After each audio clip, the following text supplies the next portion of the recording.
Muy bien. Como les decía al principio, ¿cuál es mi misión? Capturar médicos latentes.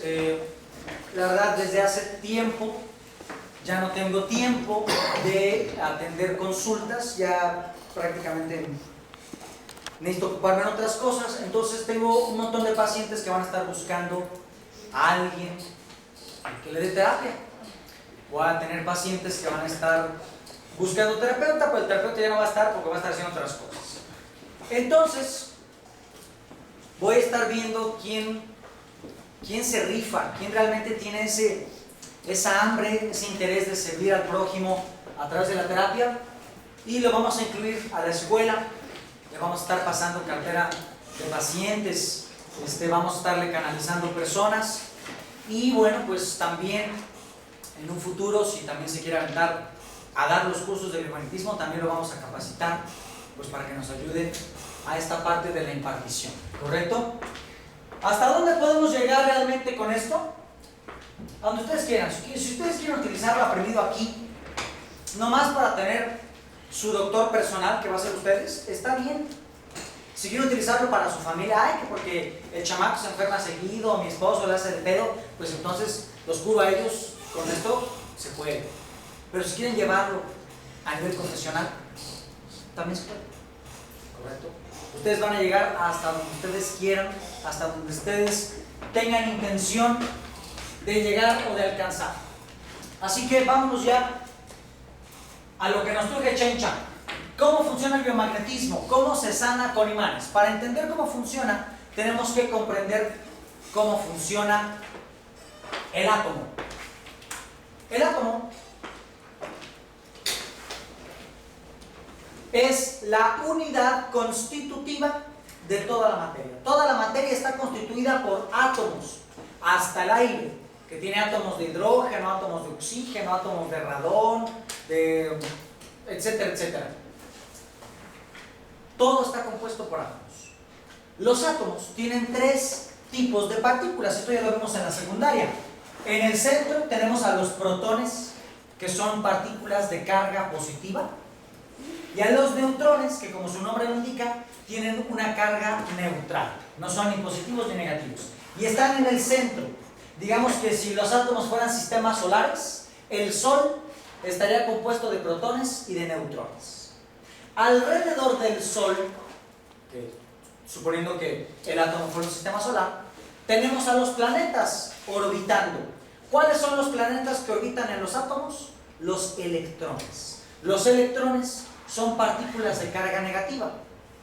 Vemos por leyes de carga que cargas diferentes se atraen, ¿verdad? Y cargas iguales se repelen. En este caso,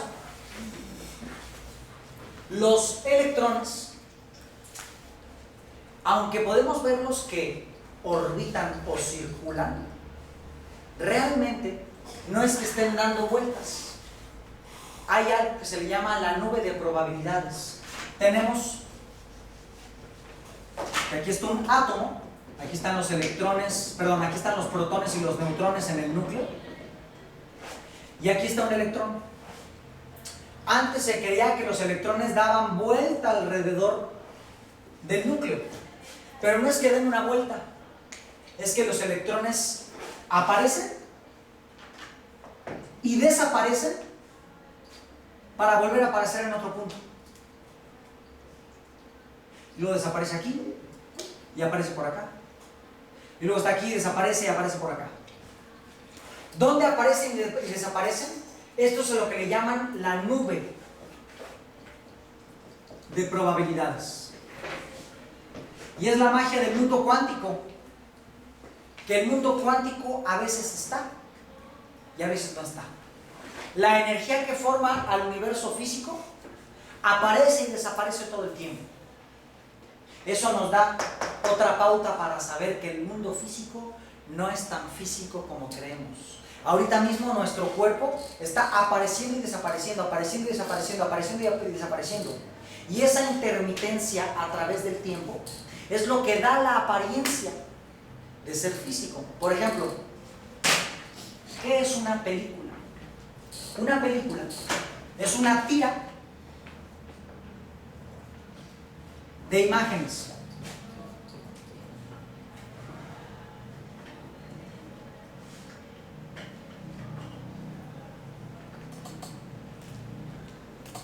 Esa tira de imágenes, si nosotros las ponemos en una secuencia, a ir una detrás de otra, a una velocidad de 24 imágenes por segundo, ¿qué aparece?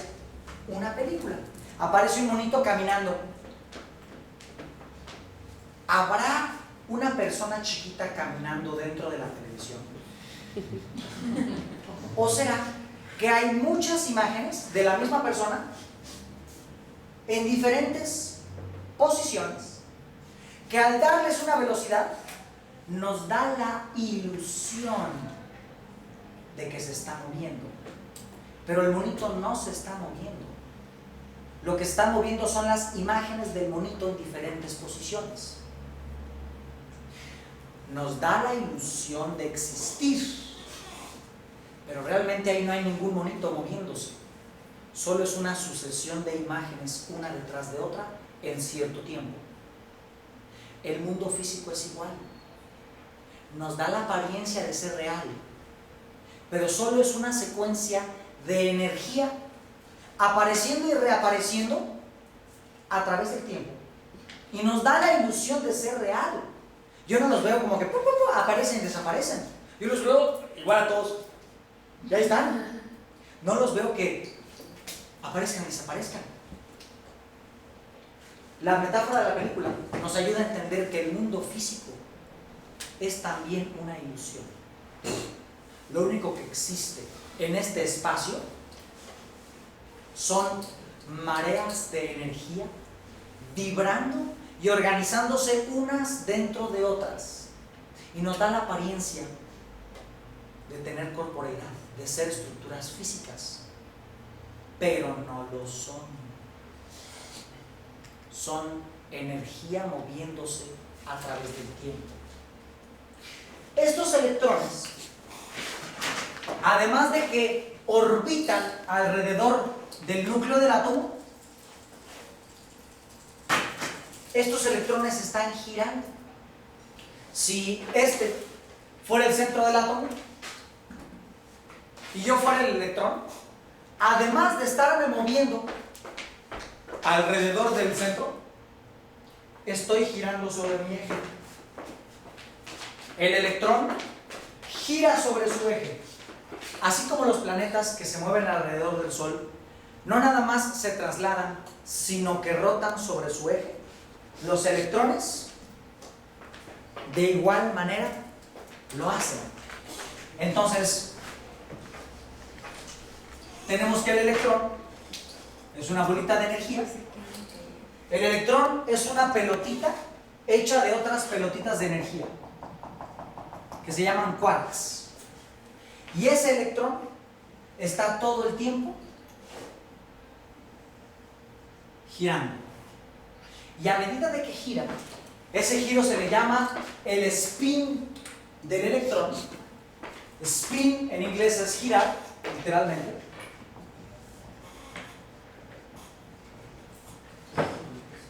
Electrón se abrevia así, E minúscula y un menos, que significa una partícula eléctrica de carga negativa. Eso es un electrón. El electrón está girando sobre su eje todo el tiempo. Y ese giro del electrón sobre su eje genera una fuerza. Esa fuerza, digamos que está girando de aquí para acá, la fuerza saldría así.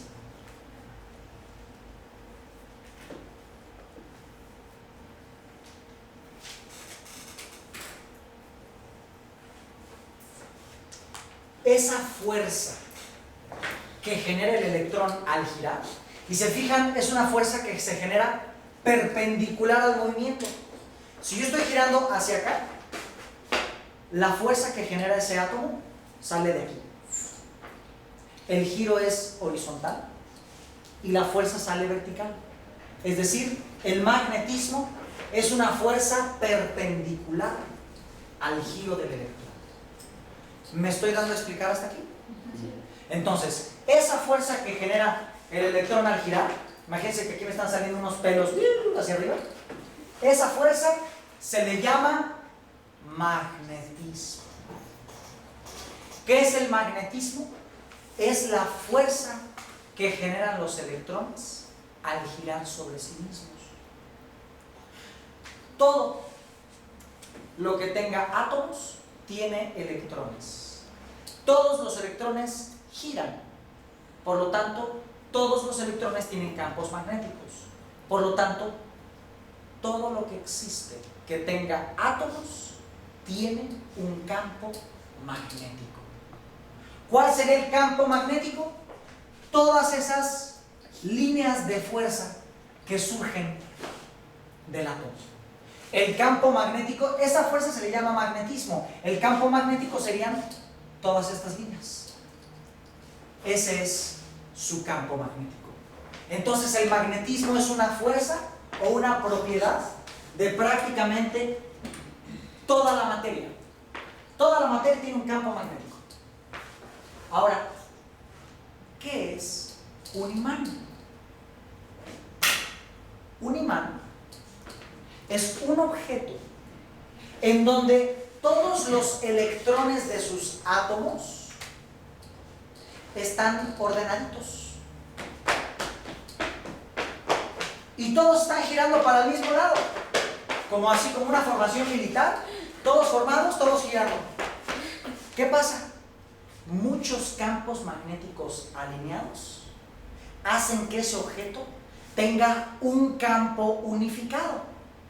Imaginémonos que pues aquí está. Imaginémonos que esto es el papel. Esto es una bolita de papel. Todos los átomos y los electrones de los átomos de esta bolita de papel están en diferentes direcciones.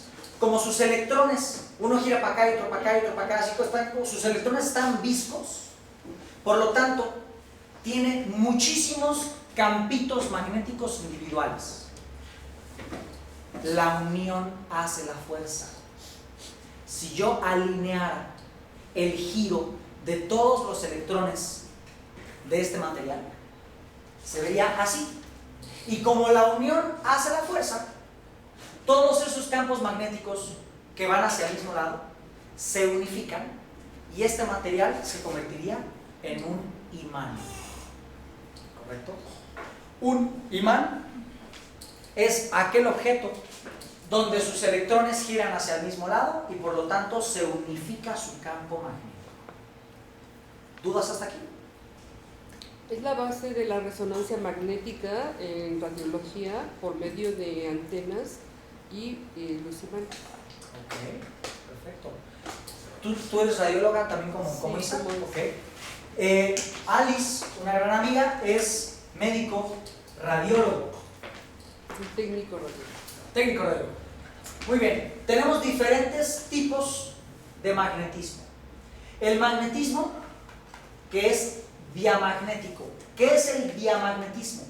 Aquellos objetos o aquellos materiales donde sus electrones no pueden o no tienden a organizarse. Por ejemplo, el agua. El agua, todos sus electrones, todos sus átomos siempre están para todos lados. Aunque quisieras magnetizar el agua, tú no puedes agarrar un litro de agua y volverle un imán. ¿Por qué? Porque todos sus átomos siempre van a estar a lo loco. Van a estar cada quien haciendo su baile propio. Entonces, esos materiales, los imanes, no los atraen. Si yo agarro un imán y se lo acerco al papel, el papel no se pega al imán, ¿verdad? Este material no pueden sus electrones ir en la misma dirección. Hay elementos paramagnéticos. ¿Qué son los elementos paramagnéticos? Son los elementos que pueden organizar sus electrones pero solamente bajo ciertos estímulos, como la electricidad. Y cuando ese estímulo se va, el material vuelve a perder su magnetismo. Como el caso de los electroimanes, que si tú vas a un deshuesadero y ves esos como imanzotes que los acercan a un coche, ese fierrote todavía no es un imán activo. Hasta que le ponen electricidad, todos los electrones se alinean y se convierten en un imanzote. Entonces, ¿qué pasa con el coche que está abajo? Se pega. Y entonces ya mueven el coche. Y ya que lo quieren dejar, ¿qué hacen? Cortan la electricidad del imán, sus electrones se dispersan o se ponen cada quien a su pedo, y entonces pierde el magnetismo y el coche se cae. Electricidad, se pega. No hay electricidad, se cae. ¿Correcto? Eso generan los imanes temporales. Y por último tenemos los materiales ferromagnéticos. Los materiales ferromagnéticos son los que después de que ordenas sus electrones y los pones a girar hacia el mismo lado, sí retienen esa dirección. Por ejemplo, el hierro. Si tú agarras un imán y lo pones cerca de un bloque de hierro, poco a poco el imán va a hacer que esos átomos de ese fierro, que esos electrones se alineen. Y entonces, después de un rato, ese pedazo de fierro también se va a convertir en un imán.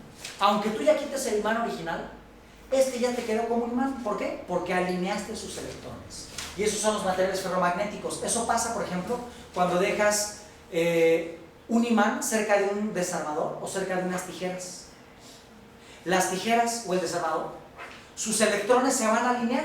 Y entonces después agarras el desarmador, lo acercas a un tornillito y el tornillito se queda pegado al desarmador. O las tijeras, pasas las tijeras por unos tornillos o unos clavos y los clavos se le pegan a las tijeras. ¿Qué pasó?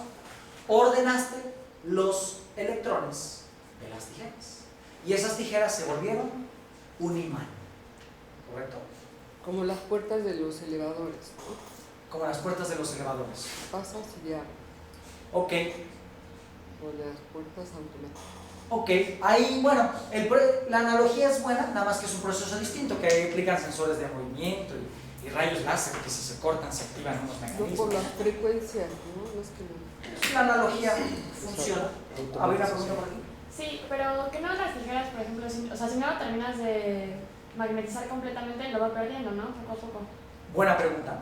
¿Qué provoca que un elemento ferromagnético pierda el magnetismo? Dos cosas. Los impactos y el calor. Por ejemplo, estos son unos imanes. La tapa de la chela que pegaron. Si yo agarro uno de estos imanes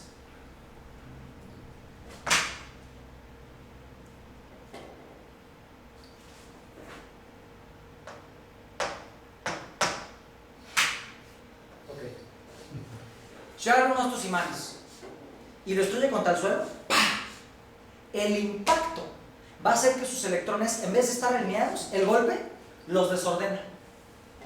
La unión hace la fuerza. Mientras más electrones estén desalineados, más débil se va a volver su magnetismo. Cuando apenas vas y compras tus primeros imanes, te salen fuertísimos. Así para despegarlos es un pedo. La primera vez los despegas. Con el tiempo se van haciendo menos potentes. ¿Por qué? Porque con el tiempo los traes en la mochila y los dejas caer y los subes y los pones y se te cae uno y el paciente trajo un niñito, el niñito los juega y los estrella y poco a poco los impactos van desordenando los electrones y el imán va perdiendo su poder. ¿Qué otra cosa desordena los electrones? La temperatura. ¿Correcto? Por encima de los 80 grados centígrados, cualquier imán pierde toda su potencia. Por eso, ya que tengan sus imanes, no los dejen dentro del coche cuando se bajan, porque el calor del horno del coche hace que los imanes vayan perdiendo su magnetismo. Y entonces, cuando se enfrían, simple y sencillamente, el imán se calentó, se desordenaron sus electrones. ¿Qué es la temperatura? ¿Qué es el calor? Es un movimiento. El calor Aquí nos vamos a meter al espectro electromagnético.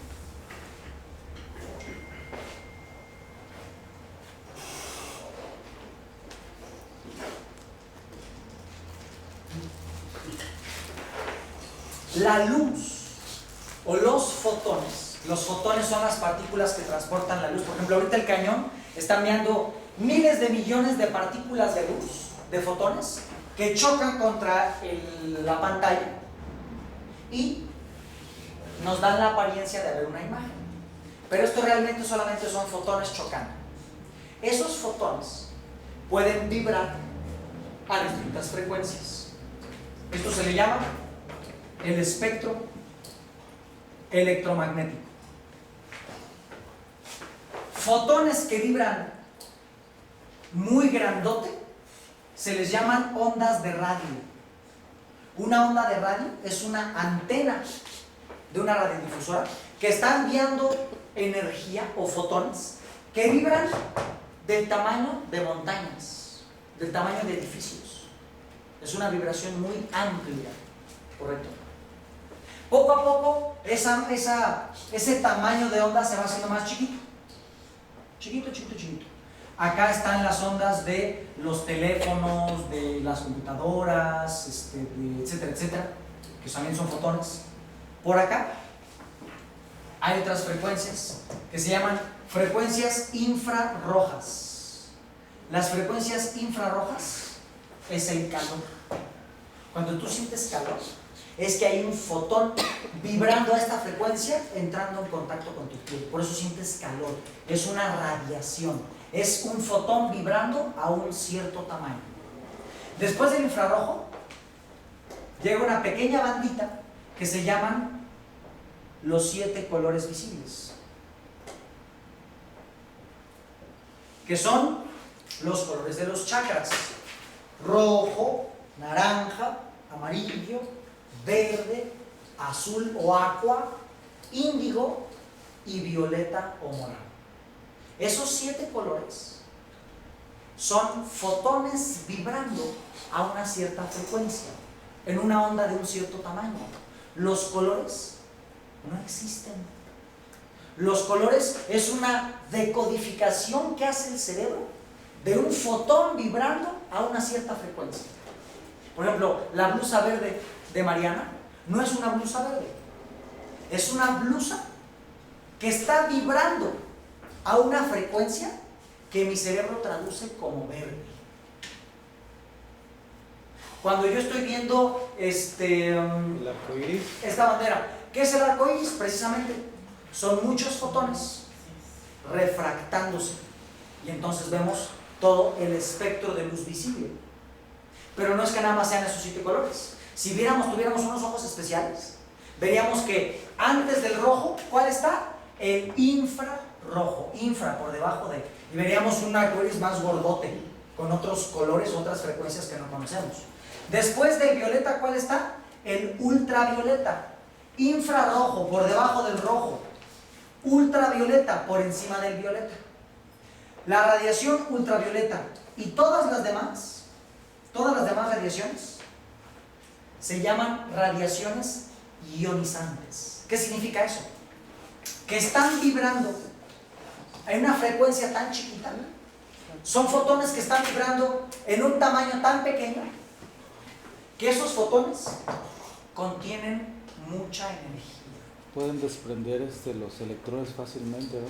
Rayos X, rayos gamma. Exactamente, vamos para allá. ¿Qué ocurre? Si yo tuviera un cable desde aquí hasta allá y hago esto, estoy mandándole una energía. Como el cable es largo, ondea. Es mucha energía, pero en una vibración o en un tramo muy grande. Por lo tanto, la energía se dispersa, se hace la onda. Imagínense que yo hago la misma fuerza, pero para un cable así. Ese cable va a tener muchísima más energía. ¿Por qué? Porque no tiene un trayecto donde dispersarse. Es un trayecto chiquito. Y yo le hago a ese cablecito, el cable va a hacer esto, va a rebotar muchas veces. Si es un cable largo, nada más va a rebotar una vez. ¡Pum! Y ya, perdió la fuerza. Pero si es un cable chiquito y yo hago lo mismo, el cable va a hacer esto muchas veces. ¿Sí me entienden ese principio? Sí. Mientras más corto el trayecto y se aplica la misma fuerza, ese fotón va a estar más cargado de energía. Entonces, un fotón que está vibrando en ondas de radio, las ondas de radio son fotones que casi no tienen energía, se dispersan. Pero un fotón que está vibrando en esta frecuencia tiene mucha energía porque su vibración es muy cortita. Y como tiene mucha energía, si un fotón que está vibrando en espectro ultravioleta o en frecuencia ultravioleta te pega a la piel, los fotones son muy pequeños, ¿correcto? Son partículas subatómicas que van a 300.000 kilómetros por segundo. Esa es la velocidad de la luz. ¿Le pegan a mi piel los fotones? No, mi piel es muy ancha. Es como si aventaras una canica a través de una portería de fútbol. La canica no le va a pegar a la portería, va a pasar a través. ¿Por qué? Porque los cuadros son muy anchos. Un fotón a la piel no le pega. La piel es muy ancha. El fotón pasa a través. ¿Qué es más pequeño que la piel? Las células. Pero las células todavía son muy grandotas. El fotón pasa a través de la célula. Es como si mandaras la canica, pero a través de una red de tenis. La red de tenis es más pequeña que la red de fútbol, pero todavía es demasiado grande para que la canica le pegue. ¿Qué es más pequeño que la célula? El núcleo de la célula. Y en el núcleo de la célula está el ADN. El ADN es una escalerita chueca, entonces se ve así.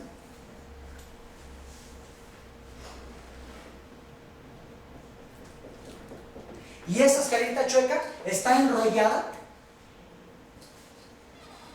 sobre algo que llamamos cromosomas, que están en el núcleo de todas las células, ¿correcto? Esos cromosomas son de tamaño mosquitero. Entonces, si tú lanzas una canica al mosquitero, ahí sí pega, ¿verdad? Los cuadritos ya son lo suficientemente chiquitos para aguantar el trancazo o para sostener el golpe del fotón.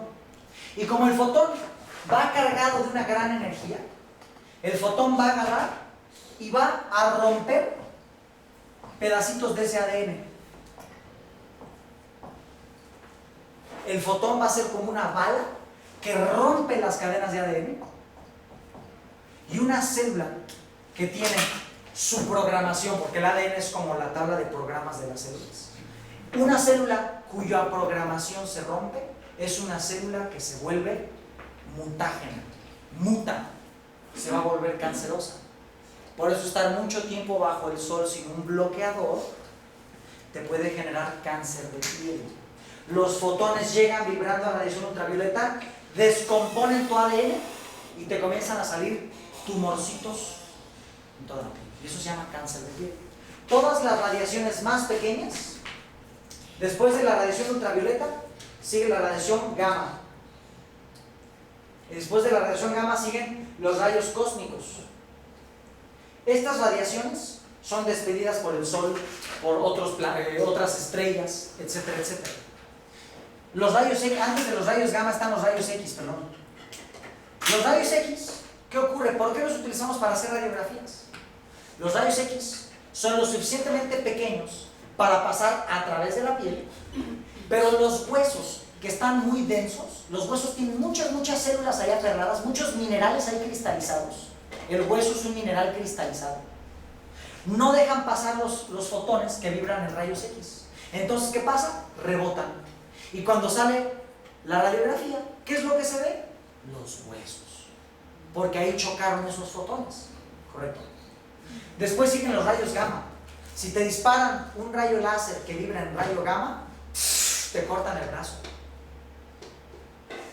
Son fotones que están tan cargados de energía y están vibrando tan pequeño que a la materia la deshacen.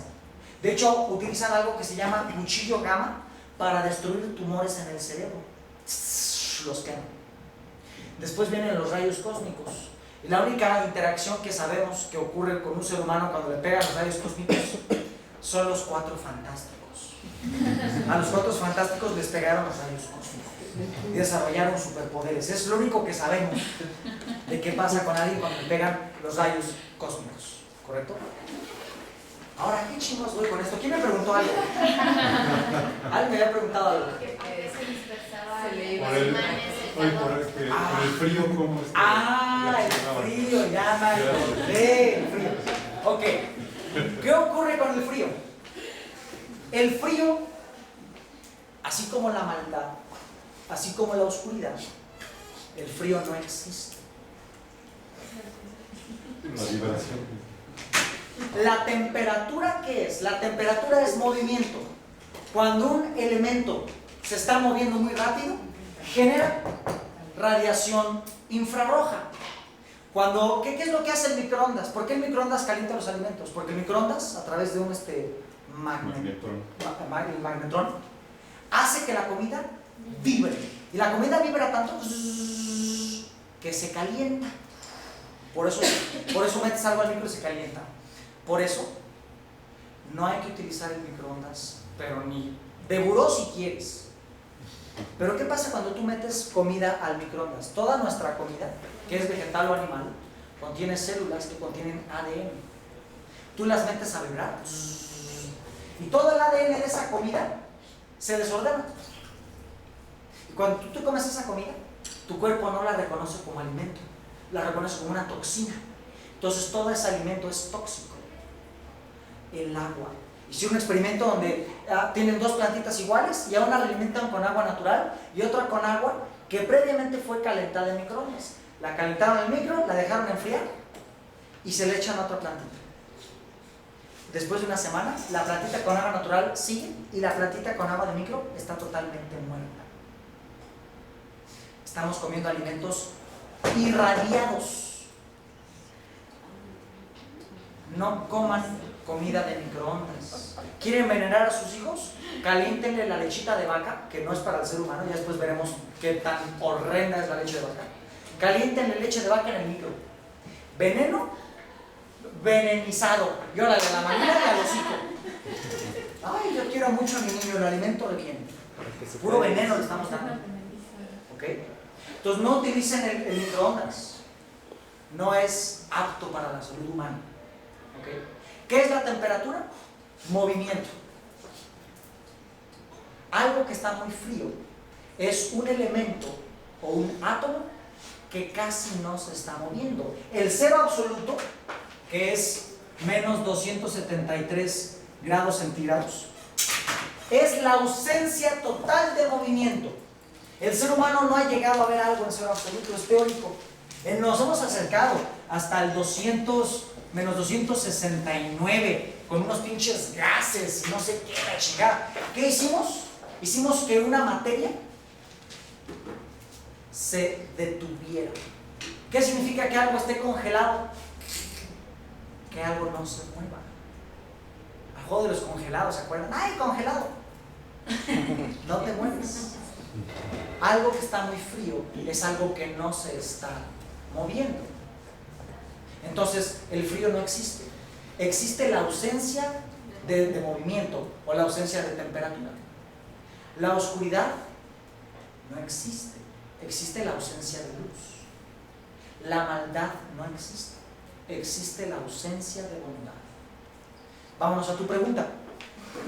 Si yo lo caliento por encima de 80 grados centígrados, hice que por el calor todos sus electrones empezaran a ir para un lado, para otro, para un lado, para otro, entonces perdió su campo magnético.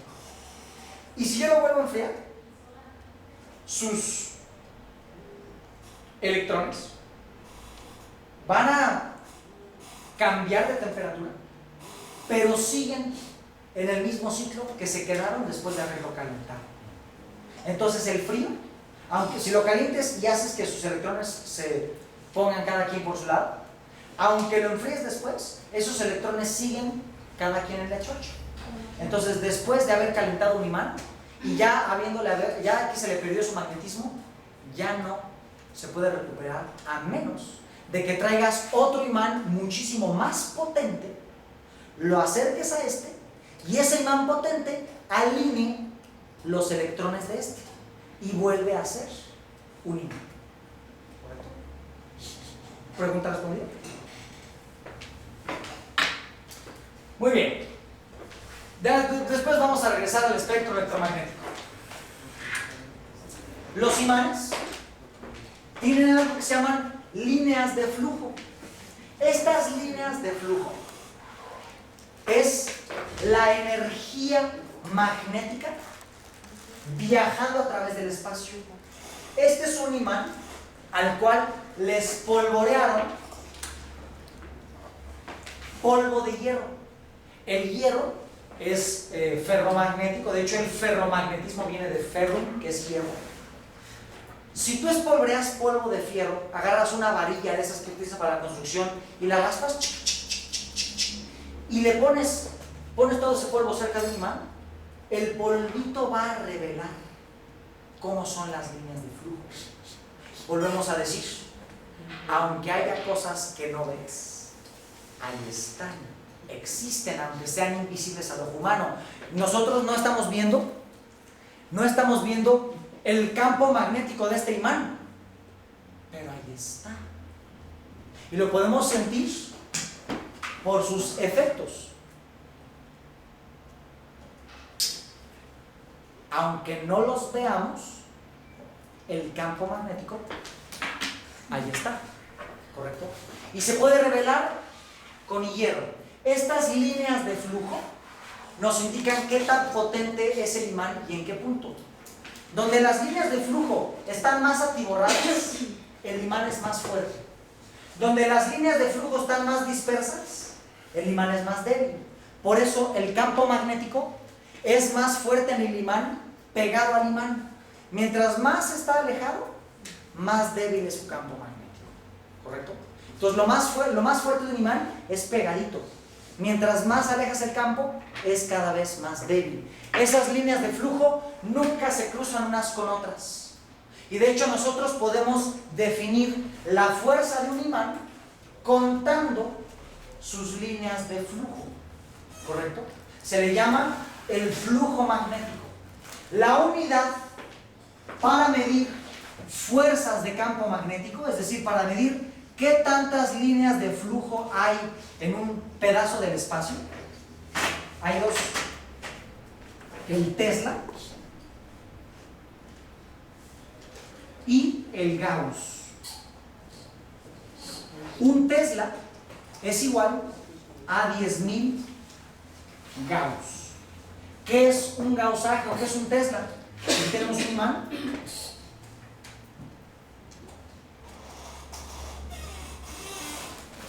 Es el número de líneas de flujo que hay en un espacio. El número de líneas de flujo te dice qué tan fuerte es. Así que para definir esa unidad utilizamos estas dos: Tesla o Gauss. Un Tesla es un magnetismo muy potente. 10.000 Gauss son como para electroimanes grandotes. Los imanes que nosotros vamos a estar utilizando para terapia tienen que tener por lo menos 1000 Gauss. Los imanes de este material, que es neodimio, ahorita les digo de qué se trata ese material, van entre los 1000 y los 4000 Gauss o 5000 Gauss aproximadamente. Esas son las intensidades que nosotros vamos a utilizar para sanar el cuerpo, ¿correcto? Entre ¿Cómo les- 1000 y 5000. Sí, entre 1000 y 5000. Como les decíamos hace ratito, polos diferentes se atraen, polos iguales se repelen, ¿correcto? ¿Cuáles son los polos de un imán? Como su nombre lo indica, polo, el extremo de un punto, el extremo hacia un lado. Está la Tierra. ¿Cuáles son los polos? Las puntas de los ejes. Norte, sur. Los imanes, aquí este es un imán, también tienen su polo norte y su polo sur.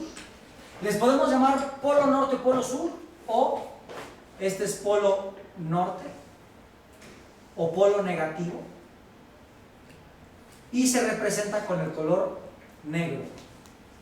Acuérdense, N de negro, norte negativo, negro, norte negativo, negro, norte negativo. Si te dicen cuál es el polo norte del imán, es su polo negativo. o los imanes de principiante. Yo le llamo imanes de principiante a estos que tienen colorcitos. Este es el polo magnético negativo y este que es rojo es el polo magnético positivo. Negativo, positivo. Ahorita mismo aquí hay un montón de líneas de flujo entrando y saliendo en este imán. El polo sur se representa con el color rojo.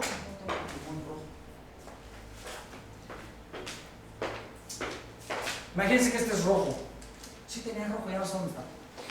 Es polo sur, polo positivo, y se representa con el color rojo.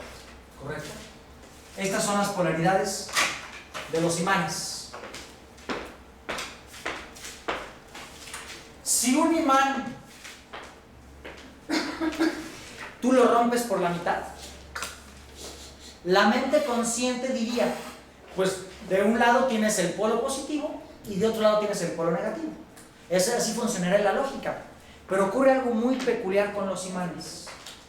En cuanto tú agarras un imán y lo rompes en dos, en automático, si este yo lo parto en dos pedazos, este de aquí y este de acá, en automático se polarizan. Es decir, este en el segundo en que yo lo rompa, este automáticamente se vuelve negativo y positivo. Y este acá igual, negativo y positivo. Y si yo estos los rompo en dos pedazos, automáticamente este se va a hacer su negativo y su positivo, su negativo y su positivo. Así hasta romperlos hasta el mismo electrón, ese electrón va a tener su lado positivo y su lado negativo. Entonces, no puedes tener un imán que solamente sea positivo o que solamente sea negativo. Todos los imanes inmediatamente forman ambas polaridades. Eso les va a pasar el día que se les rompa un imán. Yo rompo imanes cada semana. Y mantienen su, digamos, su intensidad, Su gausaje o lo bajan, va a ir bajando con el uso por impactos, calor, etc. Cuando lo rompes, por ejemplo, de dos, uno que tenga 2000 Gauss y se parte a la mitad. Si se rompió por un impacto, va a disminuir algo su intensidad.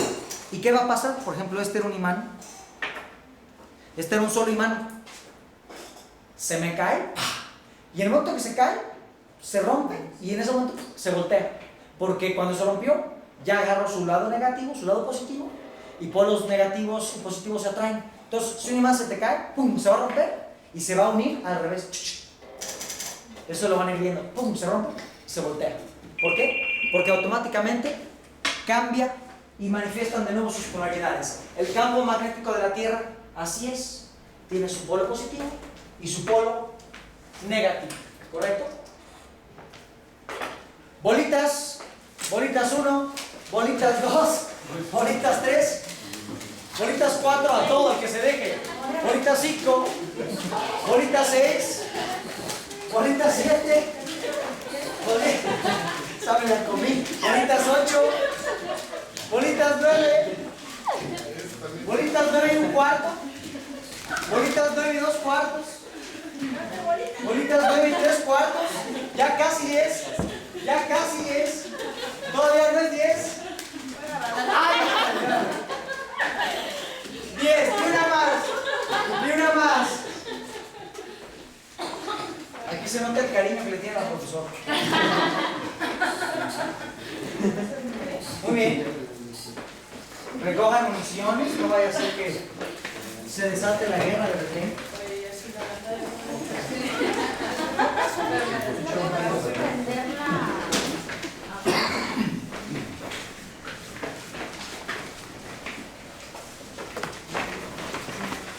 Más no voy a levantar mi mano.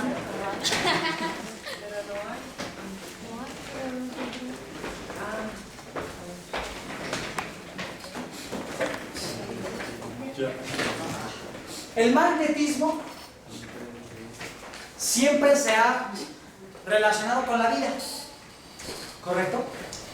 Hay algunas bacterias que se les llama bacterias magnetotácticas que tienen en su interior pequeñas partículas de magnetita.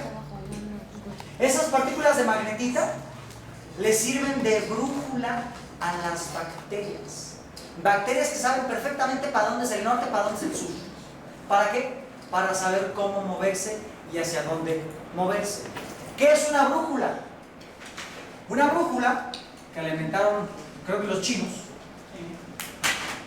es agarrar un pedacito de metal alargado, lo suficientemente delgadito y liviano para que en automático perciba el campo magnético terrestre. Si tú agarras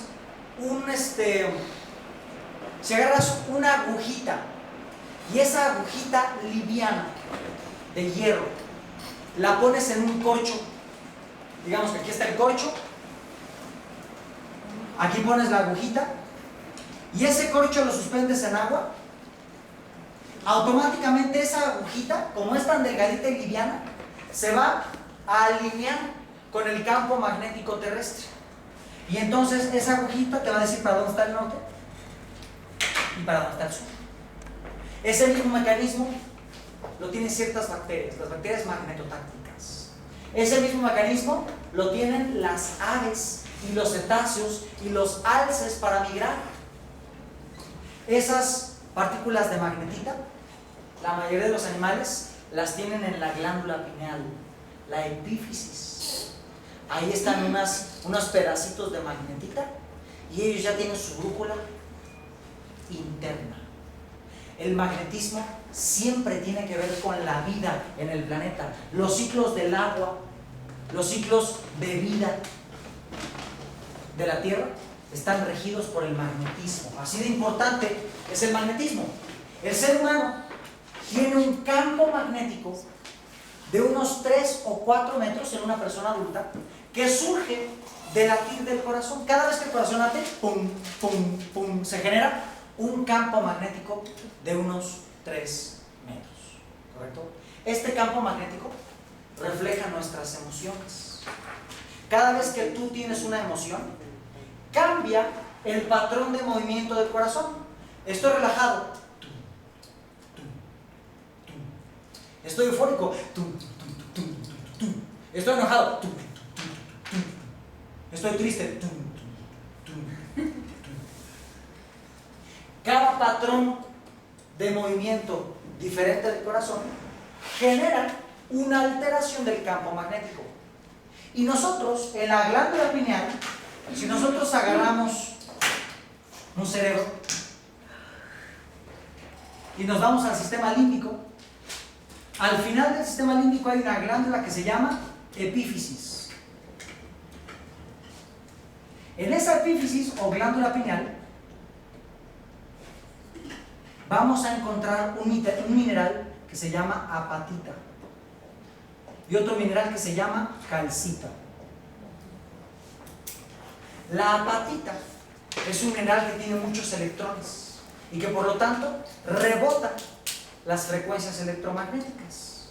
La apatita en la epífisis forma una especie de caja de resonancia, como unas florecitas de apatita. ¿Qué es una caja de resonancia? En una guitarra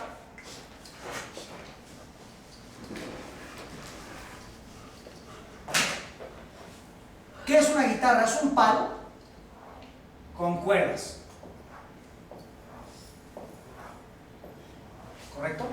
Si yo rasgo las cuerdas, ¿cómo va a sonar? Prin, prin, prin, prin, prin. Pero si yo le pongo una caja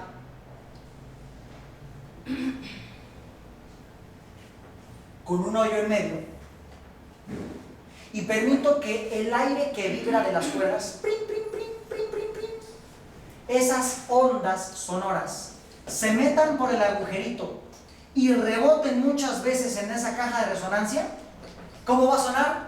Trun, trun. Ay, soy una guitarra, ¿no? Entonces, esa caja de resonancia tenemos una parecida en la glándula pineal, nada más que no es de madera, es de apatita. ¿Y qué pasa? Yo me acerco al campo magnético de alguien, su campo magnético va a hacer resonar esa apatita y yo a nivel subconsciente ya estoy detectando la emoción de esa persona. ¿No les ha pasado que de repente llegan con una persona y dices, ay, ¿qué tienes? Nada. No, es que te siento. Algo tienes que te siento. Y aunque el otro no tenga su cara de que me acaban de cagar ni nada, el otro esté normal, se siente algo. Las mujeres siempre van a decir nada, ¿verdad? Pero hay algo, ahí hay un pedo. A mí no me engañas, mi apatita me dice que tienes un pedo. Así van a decir hombres a sus mujeres cuando saben como que nada, yo estoy bien. La chingada. Entonces, nuestro campo magnético es perceptible por un mecanismo del cerebro, que son los cristales de apatita. Los niños y algunos animales son los que más perciben eso, y más se siente, bueno, con los niños cuando están chiquitos, y que uno se acerca y dicen, es que o se empieza a llorar, o rechazan a algunos, sí, cuando ya hablan y dicen, no, ya no quiero estar con él, ¿no? No sé si hay algo ahí especial en ellos. Y te digo, los animales chiquitos, los perros chiquitos, los chihuahuas y eso, cuando pasa alguien y empieza a ladrar, es porque están sintiendo esa vibración de la persona. Esa información. Así es. ¿Han visto? Hay unos perros que reconocen a los malandros, ¿no? Que vas con el perro y la persona que es así como normal, el perro ni le hace nada. Y el que es malandro, aunque se vista así como de muy guapachoso, ni madres, el perro lo detecta. ¿Por qué los niños son más sensibles? Porque los niños tienen menos creencias que bloquean el afloramiento del subconsciente. ¿Quién detecta esto? La mente subconsciente. ¿De cuál estamos pendientes o con cuál pensamos? Con la mente consciente. Pero a medida que crecemos, tantas creencias van bloqueando la comunicación entre el subconsciente y el consciente. Entonces los niños están en contacto con su mente profunda. Por eso son sensibles, detectan y ven a los fantasmas y de chingada, y ya vio y sintió y lloró. ¿Por qué? Porque ellos no tienen tantos chips metidos. La sociedad, el gobierno, el sistema económico, educativo, financiero, nos meten chips de creencias por todos los agujeros del cuerpo, por todos. ¿Por qué? Porque nos buscan controlar, nos buscan separar de lo que realmente somos. Pero eso es otro tema. Entonces, el campo magnético del ser humano es prácticamente igual al campo magnético terrestre. La unidad de medición del campo magnético es en Tesla o en Gauss. Y tenemos distintos tipos de imanes. Los imanes de ferrita, que son imanes hechos de limadura de hierro compactada. La ferrita es hierro que alguien raspó y juntó todo ese polvito, lo apelmazó y salen los imanes de ferrita. Estos imanes sí sirven para hacer biomagnetismo, pero son débiles. Los imanes de ferrita andan entre los 1000 y los 2000 Gauss. Casi nunca pasan de los 2000 Gauss. Tú agarras un imán de ferrita, lo juntas con otro y es fácil separarlo. Hay otros materiales. Perdón, esos son de color negro, ¿no? Sí, son, de hecho hasta se te despintan en las manos, tú los agarras. Como si fuera carbón. Exactamente, es el polvito de ferrita que se desprende y se te queda en la mano, precisamente. ¿Es lo mismo que los de cerámica o eso? No. Los cerámicos Los cerámicos son mucho más potentes, pueden retener muchísimo más magnetismo, pero son caros y son frágiles. Los imanes más prácticos, el material más práctico que vamos a utilizar para sanar es el neodimio. El neodimio es un elemento de la tabla periódica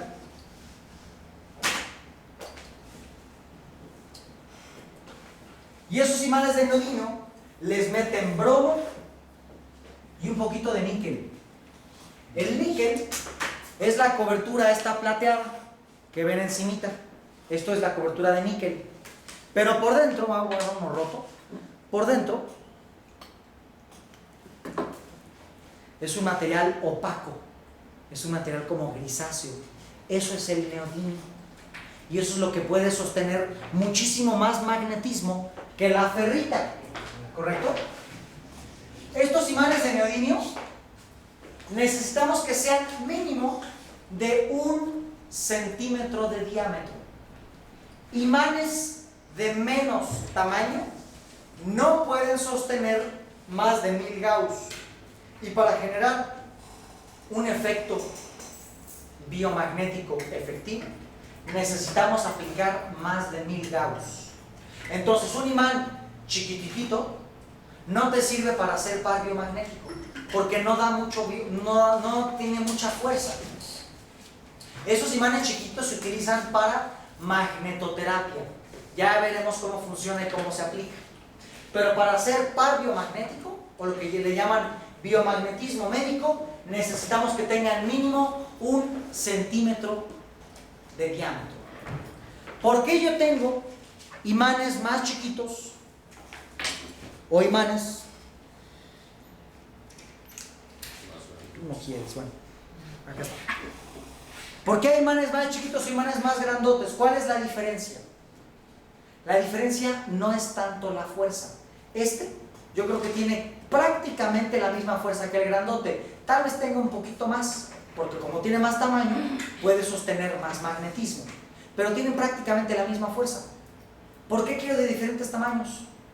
Porque hay puntos del cuerpo en donde yo quiero alterar órganos grandotes. El hígado requiere un imán grande, porque pinche hígado está como desde acá hasta acá, es una madre así el hígado. Es el laboratorio del cuerpo, tiene un tamaño grande. Entonces necesito un imán grande. Va a haber puntos pequeños. Los puntos de la cara, por ejemplo, canto, seno paranasal, malar, son puntos pequeños. Entonces, el tamaño del imán va en función de a dónde queremos ponerlo. Si queremos afectar órganos grandes, vamos a poner un imán grande.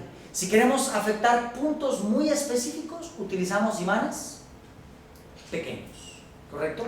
Yo les recomiendo utilizar siempre de neodimio. ¿Por qué?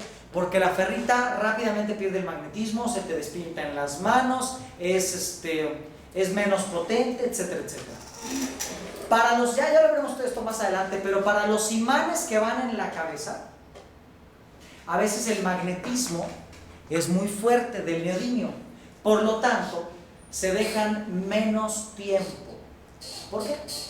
Porque uno de los efectos que tiene el magnetismo en la vida es que reordena las moléculas. Los imanes reordenan las moléculas, especialmente las moléculas de la retina, que son conos y bastones. Entonces un día le vas a poner un imán, me pasó un par de veces y me espanté.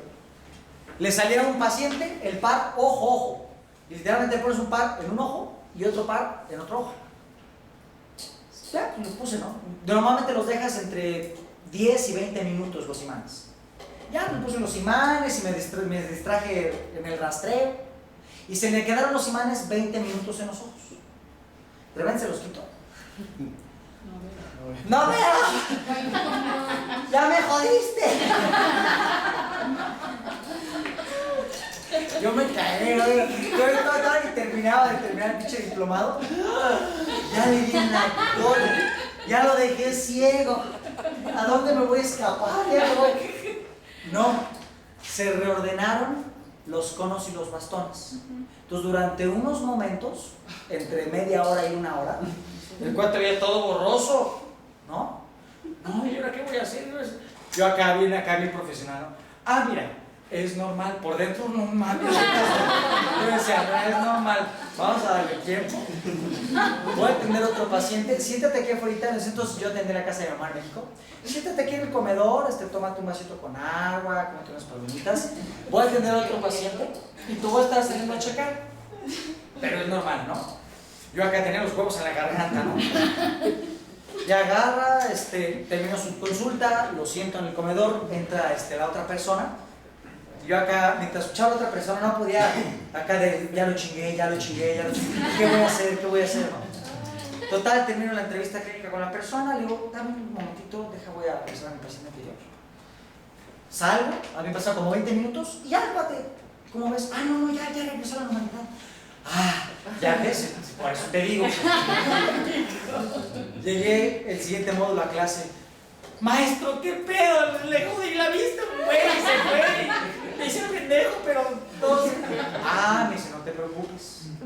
Los imanes en la cara, que sean de neodimio, los vas a dejar nada más 10 minutos para evitar que no haya situaciones chistosas. O sea, no es peligroso, pero pues, sí te saca un pedo de todos modos. Entonces, mejor no dejarlos más de 10 minutos en la cara, ¿correcto? Entonces vamos a buscar de neodimio. ¿En dónde los venden aquí? Una pregunta, una vez escuché a una persona decir que la miopía y astigmatismo se podría curar con imanes. ¿Sí? Mira, conozco técnicas más efectivas como los métodos de Bates y el palmeo energético, pero por ejemplo el par codo-codo es para sanar miopía. Es tardado, requiere una constancia en las terapias y en la aplicación del campo magnético. Por eso te digo que a veces, tal vez hay otras técnicas más efectivas, pero sí se puede corregir la miopía por imanes. Y si sigue siendo los mismos hábitos de leer de cerca, de estar en el monitor por mucho tiempo, o sea, digamos las causas que producen la misma miopía, no se va a ir, ¿verdad? No, mira, hay pocas miopías que se dan por cuestiones de hábitos de ver. La mayoría de las miopías son por hábitos cognitivos. Hay algo en mi vida que no soporto ver.